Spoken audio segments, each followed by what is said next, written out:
Hello everyone, welcome back to my YouTube channel. तो कैसे हैं आप सब? आई होप कि आप सब अच्छे होंगे। तो फ्रेंड्स, मैं चादर ये धोकर डाल कर गई थी, तो मैंने वापस आकर देखा तो ये नीचे पड़ी थी।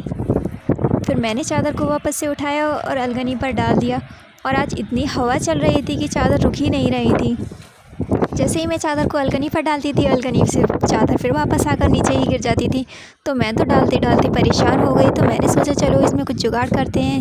तो मुझे पिन मिली, तो मैंने इसको पिन से अटैच कर दिया और बाकी की चादरों को भी पिन से अटैच कर दिया ताकि ये गिर ना सकें।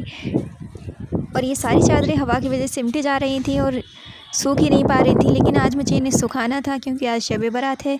तो साफ़ साफ़ बिस्तर पे सब साफ़ साफ़ चादर बिछाना चाहिए। और ये इबादत की रात भी होती है। हवा तो काफ़ी तेज़ चल रही थी और धूप भी बहुत तेज़ थी। तो आज फाइनली हमारी चादर तो सूख ही जाएंगी।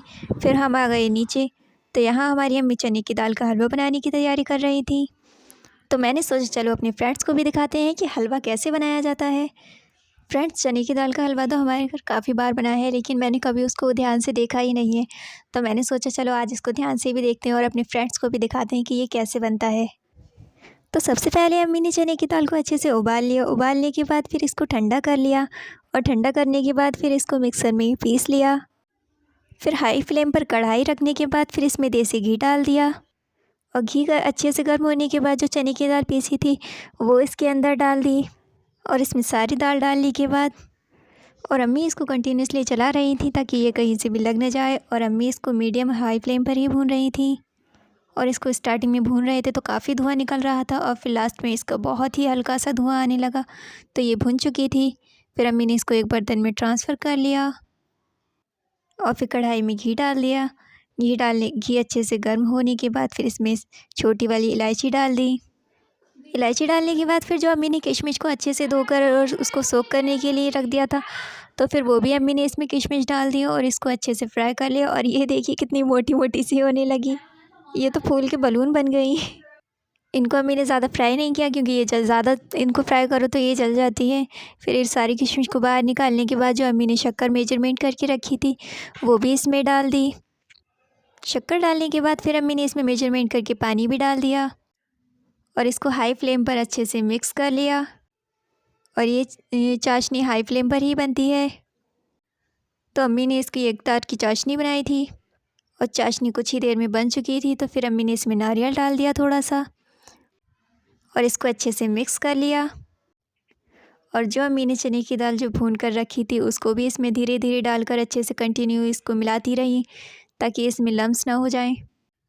इसको अच्छे से कंटिन्यू चलाने के बाद फिर इसको एक शीनी में ट्रांसफ़र कर लिया था। और शीनी में अम्मी ने पहले ही घी लगा कर रख दिया था जिससे ये बर्फ़ी ईज़िली इसमें से अलग हो जाए।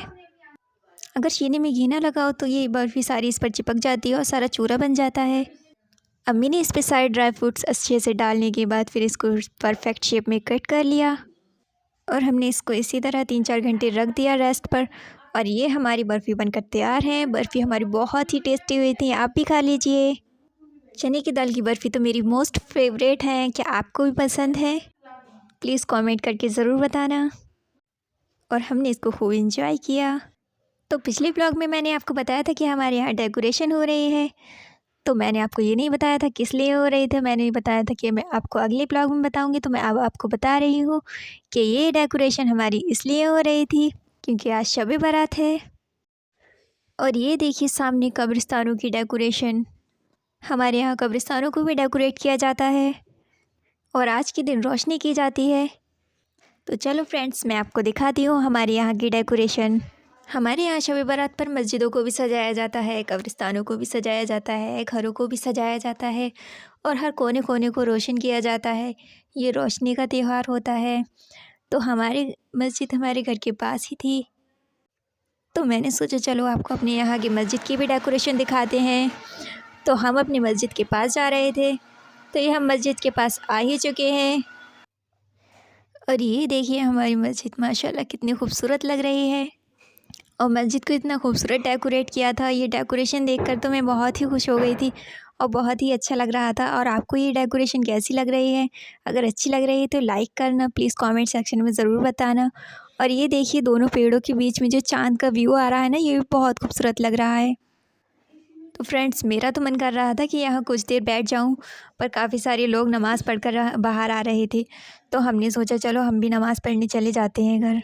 और ये इबादत की रात होती है, गुनाहों से तौबा करने की रात होती है, घरों और गलियों की तरह अपने दिलों को भी रोशन करने की रात होती है। तो आज का ब्लॉग हम यहीं ख़त्म करते हैं। आपको ये मेरा ब्लॉग कैसा लगा प्लीज़ कमेंट सेक्शन में ज़रूर बताना, लाइक करना, शेयर करना और चैनल को ज़रूर सब्सक्राइब करना। अपना और अपनों का ख्याल रखना। Bye bye.